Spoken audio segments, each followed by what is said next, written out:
Okay, so that's our agenda for today. Let's get started. So we're going to start out with a question that I'd love for you all to answer. What does health mean to you? So when we think of health, I think a lot of times we think of like a lab value, a number, a weight, behaviors. What does feeling healthy mean for you in your life? Love for you to describe it and put some words to it. So,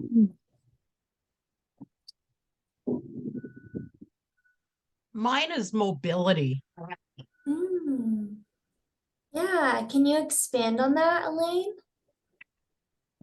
Um, I guess just being able to move and feel stable and in balance. Yeah, yeah, feel grounded and like you're able to have this like fluidity of your body. Yeah, I love that. Thank you for sharing. I'd like to share, this is Charlene. Um, ex- the with a clear focus and a clear mind, feeling good, and just like she said, mobility and balance, getting out and clearing your mind and having that, and just focus and Yeah, able to do tasks. That's it.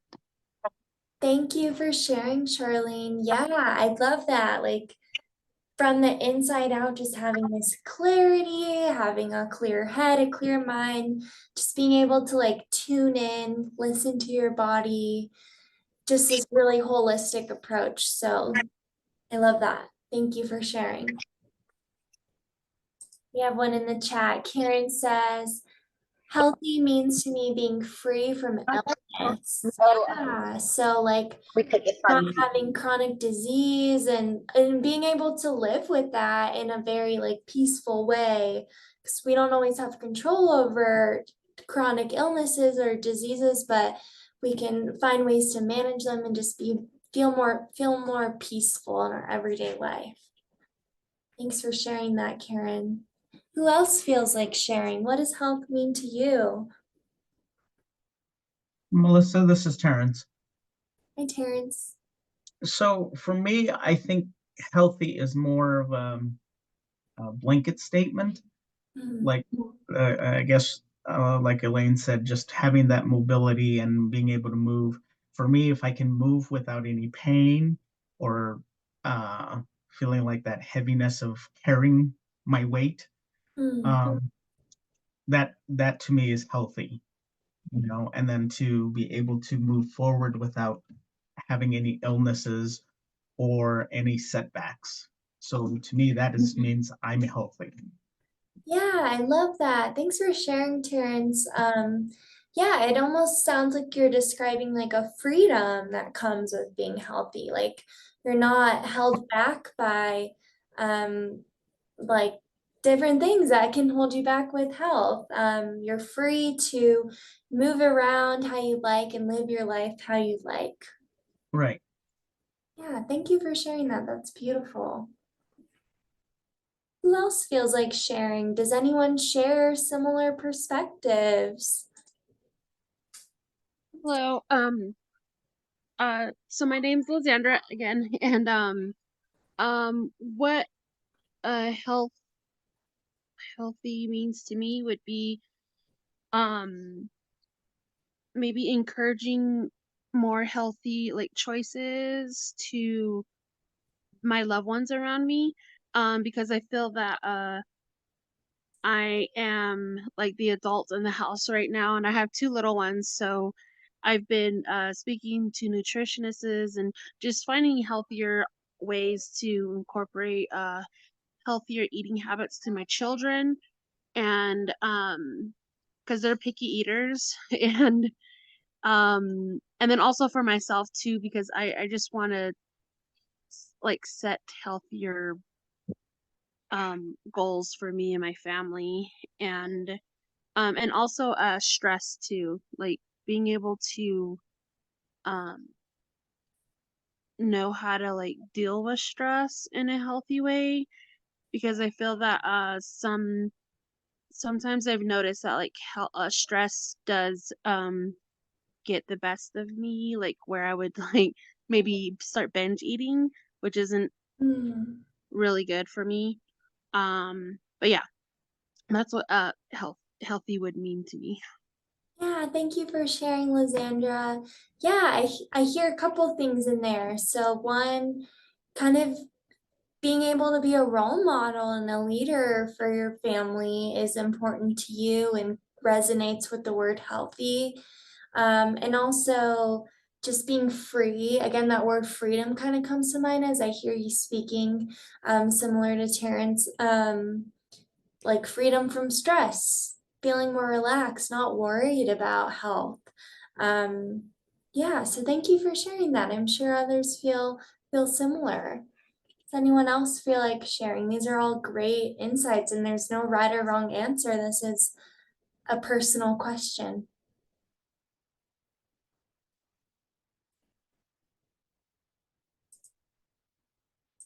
Okay, I'm gonna move on then.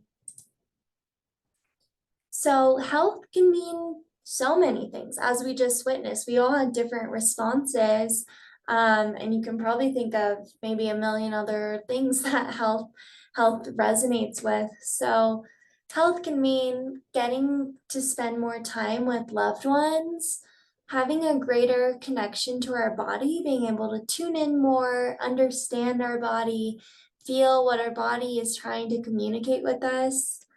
Health can mean having more energy to expend and put towards goals. Health can mean feeling more joy, feeling happiness. Um, that freedom comes to mind again. Health can mean having more brain space, more space in our mind to think about other things like new hobbies, skills and activities, new challenges, being able to try new things and include new things in our everyday life when we have the space to explore. So exploration is another word that comes to mind. Does anyone resonate with these? Does this trigger any other thoughts about the word healthy or health?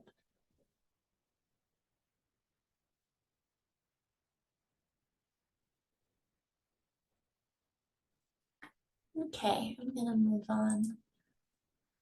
Okay, so let's get into heart health. Our heart is really cool. I don't know if you knew that, if you've ever thought about what does my heart do? Like, I don't know. I never really think about it. But when you actually take a moment to think about it, our heart is really amazing. So some fun facts about our heart beats 100,000 times per day, which is like crazy because I think most of us are not really aware of that. Like, I don't think about my heart beating too much. So um, our heart is our hardest working muscle in the body.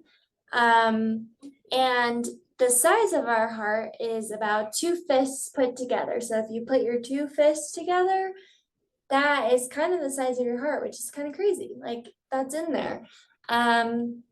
And another fun fact, this one's my favorite, is that laughter can support our heart.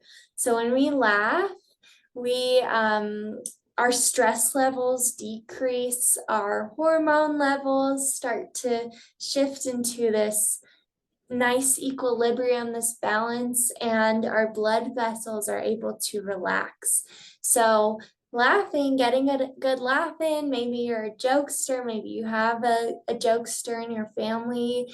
It's supportive to your heart health. So I encourage you to try to find moments to laugh more because that's it's actually really helping your heart. So we're gonna hop into an activity. You can turn on your camera or not, it's totally up to you. But I want you to take your index and middle finger, so these 2 fingers from one hand and hold up your wrist. And I want you to place it on there. So you can kind of relax this arm, let it hang and put your 2 fingers on your wrist like this. And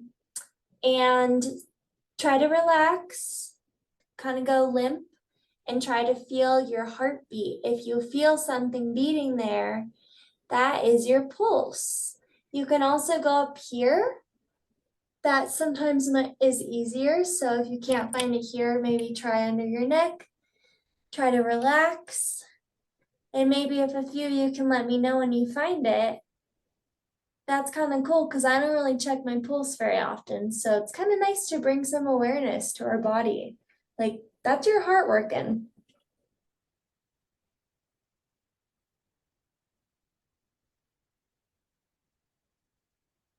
If anyone has like a smartwatch, maybe that has a pulse on it too. Yeah. Who found theirs? Elaine found hers. Who else found hers? Found theirs?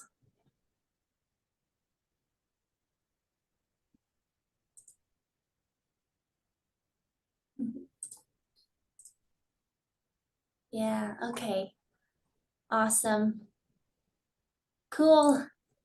I think that's just kind of fun to do. I think how often do you do that in the middle of your day, right? But you can check your pulse. If you're feeling stressed out, if it feels like it's beating fast, that's an indication that you might be a little bit stressed. Your heart's working hard, so maybe you need a good laugh. Awesome. Okay. So let's talk about the different types of heart disease. So we're going to start with coronary heart disease. So coronary heart disease is when we have a buildup of plaque in our artery walls. So our arteries are this component of our body that helps bring blood flow to our heart. So if there's plaque buildup, it can limit blood flow to the heart, and over time that can lead to a heart attack. Now, we don't have to think about that. That can be kind of scary. It's a reality, but it doesn't have to be all of our reality. It's just there, like just some awareness there. So how does that plaque build up? We're going to talk about that. A lot of it is nutrition, but it's actually kind of everything that we are going to be discussing in this class. So next week, we're going to have one of our fitness specialists here helping Mari with leading the class, and we're going to talk about how exercise impacts this component. So lack of exercise can lead to some of that plaque buildup. Nutrition, of course, can lead to some of that plaque buildup. So if we're eating really high fat, like animal fats, and not having like fiber and other components, that can lead to that plaque buildup. There's so many things. Stress, a lot of stress without any management or relief there can lead to that. And some of it is just genetics too. So yeah.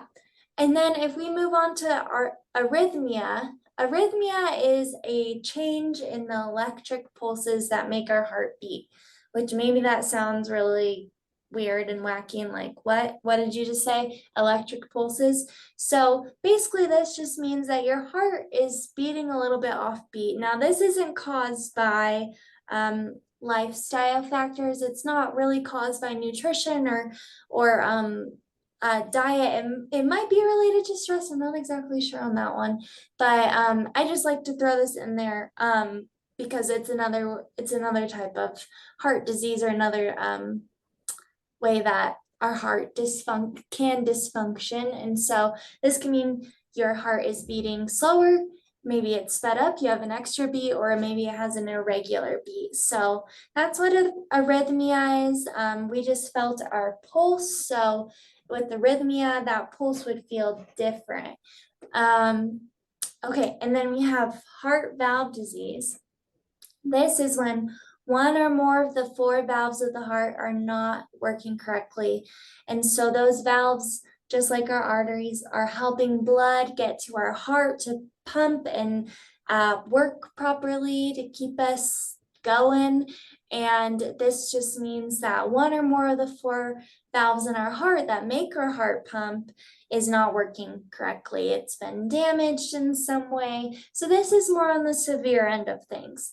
And then the most severe We all probably know this one, but it's heart failure or a heart attack. So how this works is our heart loses its ability to pump. So maybe our arteries become too clogged with that plaque. And this is definitely over time without management. And because it's losing its ability to pump, it's unable to provide oxygen and blood to the body. So our heart just basically isn't functioning properly, can't support us in the way it's supposed to. And that's kind of what a heart attack is. So like to bring these up to just identify like what is heart disease and why should I be aware of it? And yeah, this is just a brief explanation, but I think it's nice to have some awareness. So any questions about the different types? This is Charlene. I have a question.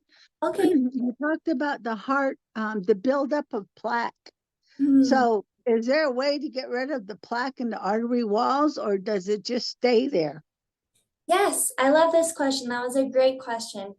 Yes, there is. So everything we talk about for the rest of this class is going to help get rid of that plaque. So we all have a little bit of plaque, some more than others, and it is manageable. We're able to kind of reverse it and like chip away at it with many factors. So exercise, nutrition, and stress management are the three big ones, and we're going to be spending lots of time with that.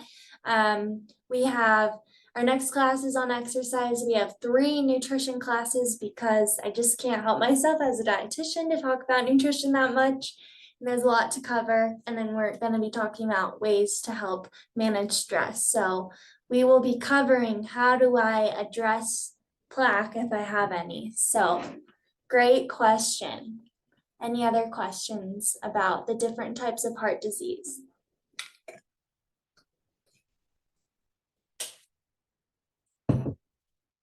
Okay.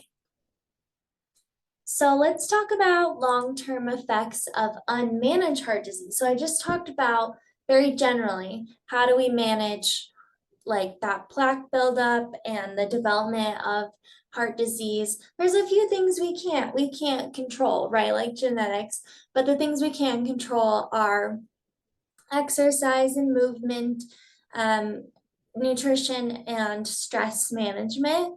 And so if we're not focusing on these things, this is what can happen in the long term. And we don't have to be perfect. This is just if we're not including anything for years and years and years, this is what could happen. So basically over time, fatty deposits, so things like our bad cholesterol, so our LDL cholesterol, which we will talk about, builds up inside of our arteries, and these are fatty deposits. So they're kind of blockages. They're thick, like globlets. You can think of that. That's a weird word.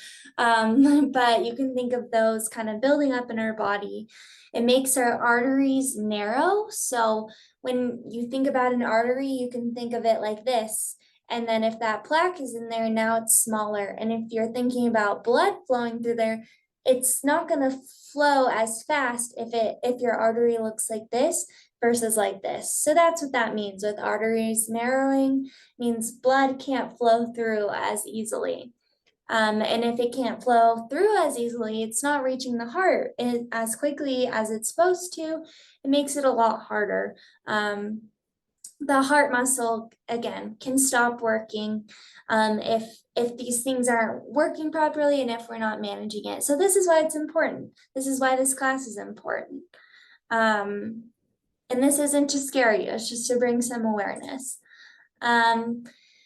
Here's some heart disease rates. I can certainly send this to you. I'm not really going to go through it, but again, it's just some awareness, like what's going on in the world with heart disease. So just some awareness there. So what are the risk factors for heart disease? So a big one is genetics. So do you have a family history of heart disease? And this could be like high cholesterol, hyperlipidemia, other things, age. As we age, our risk gets higher, especially if we have that genetic factor in there, family history. And then men compared to women have a higher risk overall. If you smoke cigarettes regularly, that puts you at higher risk. If you have a lack of movement in your daily life or weekly life, that can definitely lead to some risk. If nutrition isn't, being addressed, and maybe it's been neglected over years and years and years, that can put you at risk. Like I said, a high stress lifestyle that isn't being managed can put you more at risk. And then if you have other conditions, so like if you have diabetes or hypertension or hyperdyslipidemia, that can certainly put you at risk. So again, this is all just awareness. It is not to scare you. This is not saying this is your fate. It's just bringing some awareness.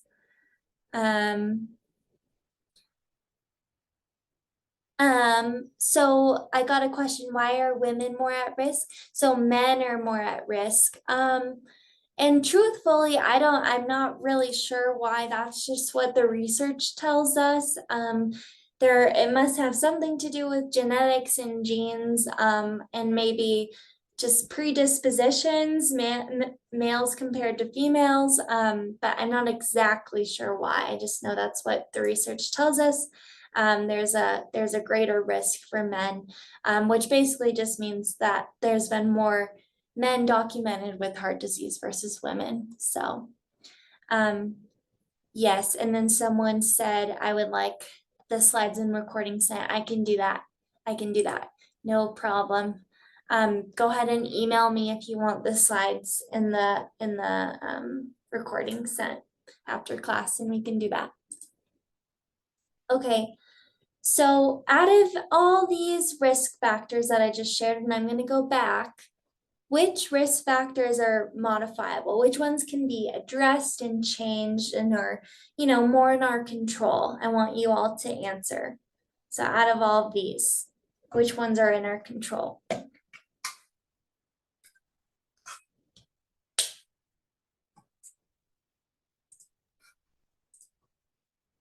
Definitely the physical activity. Absolutely. Thanks, Mina. Yeah, definitely physical activity. We can choose, things come up. This isn't to shame anyone, but like, yeah, sometimes we have seasons of more movement and not, but for the most part, we can choose to move our bodies. So, yes, food is a modifiable risk factor. We can choose what we eat, and put into our body. Someone said all except genetics and sex. Yep, and age we can't modify, right? We can't turn back time and de-age, right? Awesome. Yeah. What else is modifiable? I think we're missing a few more. Maybe cigarettes. Yeah, you got Yeah. it, Sandra. Cigarette smoking. Yes, alcohol intake. Yeah, that's one actually I didn't put on here, but that's a great one. Thank you for sharing that.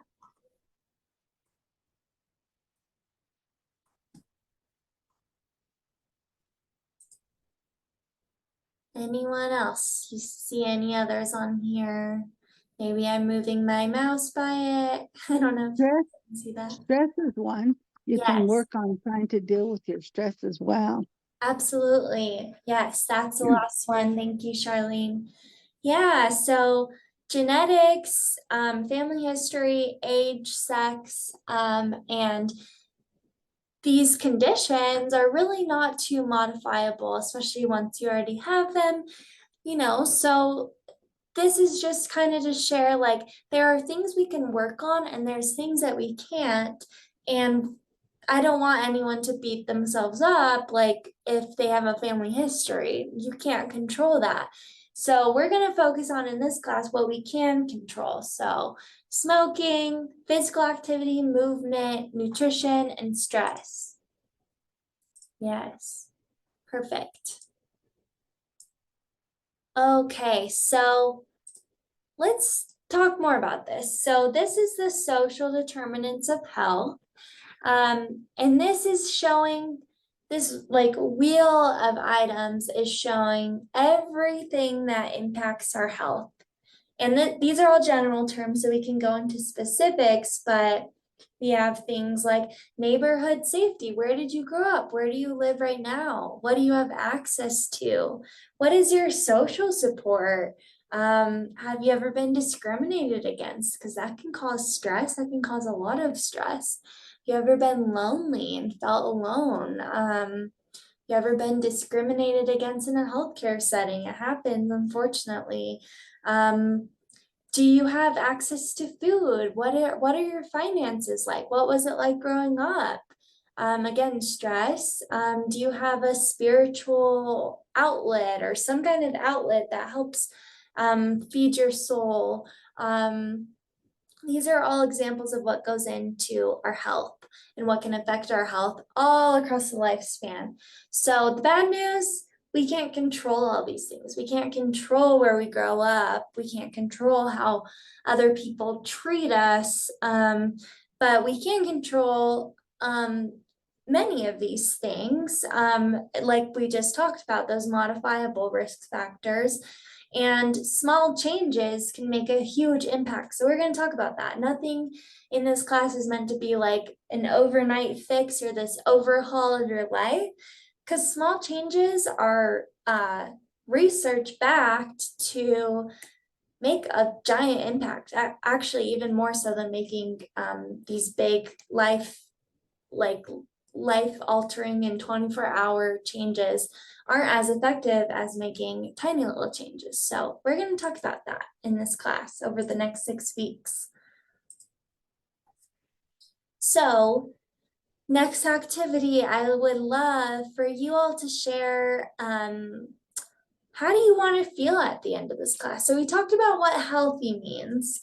We defined what health means to you, but how do you want to feel? So as we talk about movement and exercise and nutrition and smoking and alcohol and stress management, how do you want to feel at the end of it? Like, what do you want to get out of this, and what feelings come to mind? Like what would be your goal of feeling after this class? So if you can each try to share at least one goal you want to achieve in this class, I would love to hear it. I don't know if you all are familiar with SMART goals. So that's a specific and measurable goal. If you could kind of be specific, I'd love to hear it. Whoever wants to start.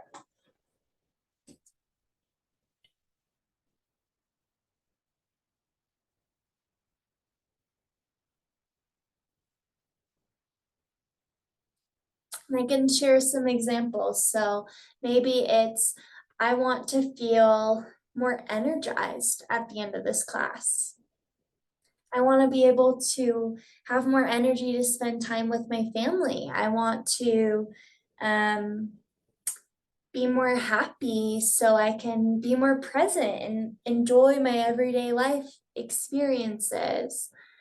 Those are just some examples. Okay. I want to exercise more and eat healthy. Okay, yeah. And I would love for you to expand on that, Ariella. What does exercise more and eat healthy look like for you?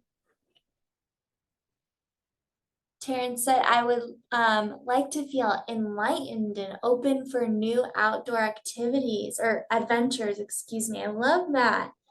I love that word, enlightened. Yeah. RA said, have good, healthy, affordable recipes. Yes. Yes, we will be sharing recipes that meet all those criteria. So excited. What would having those affordable recipes mean for you?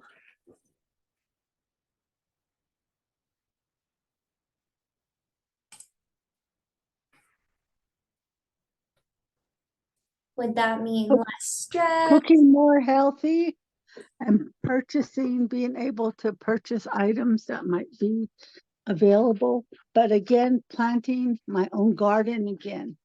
2 years ago, I was planting, then I stopped and I haven't planted for 2 years.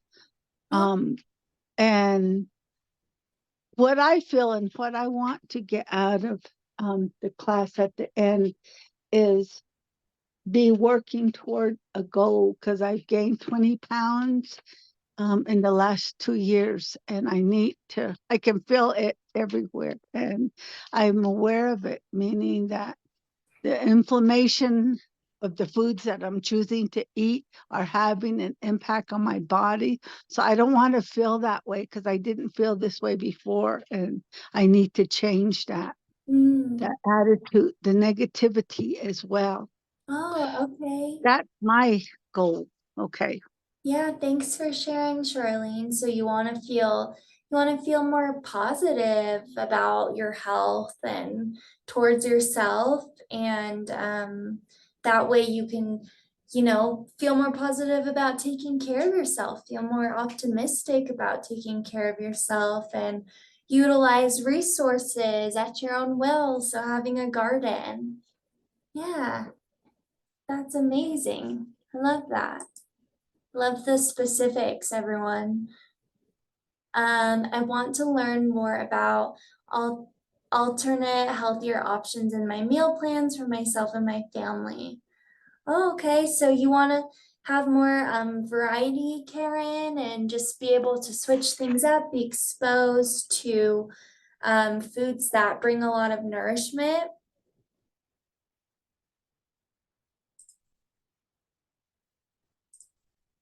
Yes, okay. What else? I want to hear more specifics. I think when we get specific, it creates a lot more motivation for what we're going to learn in this class. I'd like to feel not so negative about it. I mean, I feel like trying to be healthy, it's not as hard as I'm making it, and I hate that I do that. So then it kind of stresses myself out trying to figure out meals and stuff, kind of like that. I guess be more positive about. I don't know if that makes any sense. It does. No, it does, Mina. Yeah, just feel more optimistic and like hopeful towards the changes you're making. I know sometimes with health changes, it can feel really overwhelming. Like you're getting all this information thrown at you, and it's kind of like, like where do I start? And that can certainly create a negative outlook. So I love that you're challenging yourself to look at things from a more positive light, and just reframing how you approach things. And I'm going to be encouraging you all to do that throughout this class. That's really my hope, is that we're approaching, like you're seeing, maybe you've heard these things before, like, okay, exercise, but like, let's talk about other ways to exercise that bring a lot of joy into life, and let's make things more positive and just offer alternate approaches. That's really what this class is about. So I love it. Charlene agrees with her statement, yes. And so does Karen. She wants to feel, I want this healthier change to not feel as restrictive. Yes, I love that, Karen. That is my motto as a dietitian. I do not find restriction to be beneficial in any way, shape, or form. I actually find it to be kind of a negative experience for most people. And so you'll find, especially when we get to the nutrition piece, I'm all about what can we add in? What can we add into our lives to feel healthier, to benefit our health? Like, we're not here to like shame ourselves and take everything away. What can we add in? I love that. Thank you for sharing. Any last thoughts about this? And I want you all to maybe to remember this. So maybe you can write it down. Maybe it's in your notes on your phone, or maybe you tell whoever you're living with, or tell a friend, write it on a post-it note. I want you to remember this as we go through the class. Melissa, I just wanted to say, like, I'm sorry, I'm probably gonna say your name wrong. Is that Mina? Um, like, I think it was Elaine that was talking about the plant-based meals that that's how found out about this class. Uh-huh. I learned a lot of different meal preparations through that class. Of course, I could not base my diet on completely plant-based meals, but I did incorporate a lot more plants into my meals. Hmm. And one of the things, like Mina was saying, that we're finding that restriction of the diet changes to make a healthier change in a diet. For me, like, um, I'm a strong believer in crock pot cooking. I work 10 hours a day, so by the time I get home, it's like I really don't want to eat because it's late. So I package my lunch from that meal, and then that's what I have for lunch at work the next day. Yes. So just having those options of pre-planning meals or preparing meals a day ahead. And to me, leftover food or the food that was cooked the day before always tastes better.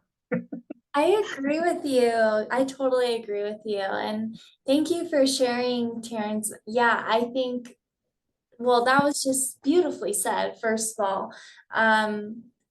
Yeah, I think what I kind of like heard you say, and you can totally correct me if I'm wrong, but like you're kind of saying like you learned a lot from this other class that you took and probably are hoping for the same here, and you made it work for your life and where you're at right now.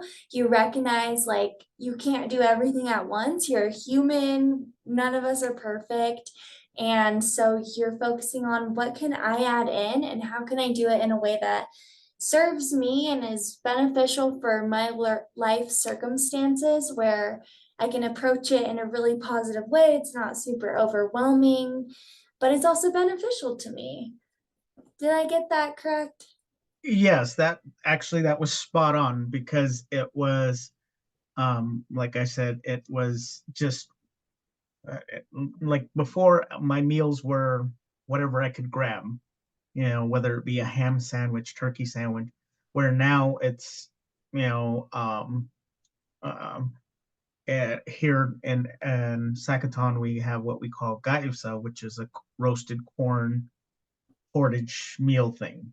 But I've adapted it to add more vegetables as opposed to it just being just corn. Oh, So I mean, there's no meat in it, but it's still the plant-based, but there's still other options. Like normally it would take like maybe an hour to cook that meal. So in a crock pot, it took me 4 hours. yeah. So that's kind of where I was trying to figure out, if that would something for Mina to um, incorporate, so that way she doesn't feel like she's restricted to her diet or stressing about that diet, and what to make for a meal. Yeah. Oh my gosh, I love that. I love, first of all, that you're like supporting classmates already on the first class. That is so kind and generous of you. And also, yeah, that's like what this class is all about. And as a dietitian, that's like all I want for my patients and whoever I'm working with is adding in health and nutrition in a really sustainable way. And that's going to look different for each and every one of us. And so this class is super reflective, and I think it's to help you reflect, like, what do I need in my life? Because this person might need this, but I might need something else, and how can I make it work for me? And it sounds like you've made it work for you, and you know how to do that, and the crock pot is your best friend. And I love that for you, because that really is an amazing kitchen tool. And anything that makes nutrition less stressful is a win for me. So thank you again for sharing your perspective. Awesome. And thank you all for just uplifting and supporting each other. It's so beautiful to see. I hope I can continue to see this in future classes. So moving forward, as we wrap up class, the goal of this course is to make health promoting changes that are best for you. So this flows seamlessly. It's almost like Terrence, you knew that this was my next slide. But the goal of this course is to create health promoting changes that are best for you and where you're at right now. So as the class moves forward, we're going to continue to break down different ways you can support your heart and overall health to just make sure you keep thriving. That's all I wish for you. And I can just tell by what we all shared about what health means to us. We all just want to be thriving, right? So my number one tip for this whole class is remember what health means to you. Remember how we started this first class. Again, write it down, keep it somewhere, tell a friend, and keep it with you throughout the 6 weeks because it's really going to help support any changes that you make and just taking in the information that is provided in this course. And also, I just encourage you all to make everything your own. Apply it in a way that serves you and take what you need and leave what you don't throughout this whole course. Okay, so next week, just to kind of sum up what you have to expect, next week will be all about movement and exercise. I'm having Mari, who again is on this call, sub in. Mari, I don't know if you want to say hi. You didn't say hi earlier, so I'll give you a moment. Oh, are you there, Mari? Yeah.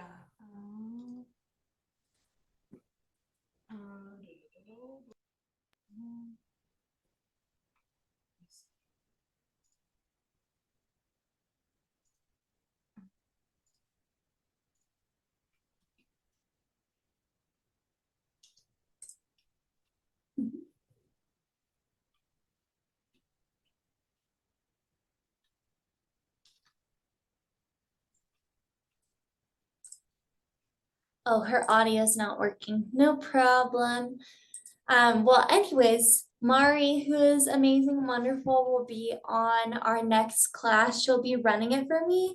I'm not going to be here next week, but I'll be here all the rest of the weeks. And next week, we will also start off class with one of our fitness specialists here at NACA. She's going to be sharing about NACA's services, which are really great, so you won't want to miss it. So next week will be all about movement and exercise, and then weeks 3 through 5, so 3 classes will be all about nutrition. And there's 3 classes on it because there's a lot and I want it to be simplified and broken down and have time for questions. And then our last class will be all about stress, support, and lifestyle in general. So that's what you have to look forward to. It's been such a joy to chat with you all and just get to hear your experiences. And I'm looking forward to hearing more of those experiences as the class progresses. And I hope to see you all at each class. If you're unable to make a class, please just email me and I can send you the recording so you can make it up. If you make it through the first 3 classes, we have a prize for you. And then if you make it to all 6, we have another prize. So I really encourage you all to attend. And again, if something comes up, email me and you can make it up. I want to make sure you get those prizes and just make the most out of classes. Yes, so that's about it. Your homework for the next class is just start to think about your relationship with exercise, what feelings come up for you, and that will be addressed by Mari and Madison, our fitness specialist, next week. But until then, any questions just to kind of end the class, and questions, thoughts, feelings?